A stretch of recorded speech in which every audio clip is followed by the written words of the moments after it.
اگر آپ کی زندگی میں مسلسل تکلیفیں بڑھ رہی ہیں تو سمجھ لیں اللہ نے آپ کو چھوڑا نہیں بلکہ تیار کر رہا ہے۔ جو دکھ تمہیں جھکاتا ہے وہی تمہیں اٹھاتا بھی ہے۔ جب اللہ سے امید رکھو گے تو مخلوق کبھی مایوس نہیں کرے گی۔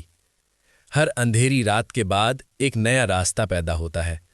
صبر وہ کشتی ہے جو طوفان سے بھی پار لے جاتی ہے۔ اگر دل بے چین ہے تو سمجھو اللہ آپ سے بات کر رہا ہے۔ تکلیفیں وہ چراغ ہیں جو اندھے دل کو بھی روشنی دیتی ہیں۔ اللہ کے فیصلے سمجھنے کے لیے نہیں بلکہ ماننے کے لیے ہوتے ہیں۔ جو تم سے چھن جائے وہ بوجھ تھا، نعمت نہیں۔ اور یاد رکھیں 3 بڑی آزمائشیں ہیں جن کے بعد تقدیر بدلتی ہے۔ نمبر 1، رزق کی تنگی۔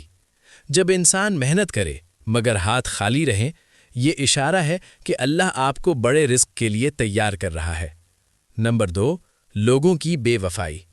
جن سے امیدیں ہوں وہی توڑ دیں تو اللہ آپ کا دل لوگوں سے ہٹا کر خود سے جوڑ دیتا ہے۔ نمبر 3، دل کا بھاری امتحان۔ ایسا دکھ جس کا حل نہ ملے، دراصل یہی وہ مقام ہے جہاں سے انسان ٹوٹنے کے بعد بننا شروع ہوتا ہے۔ اگر یہ مختصر سی ویڈیو آپ کو اچھی لگی ہو تو چینل کو لائک، شیئر اور سبسکرائب کرنا نہ بھولیں۔ شکریہ۔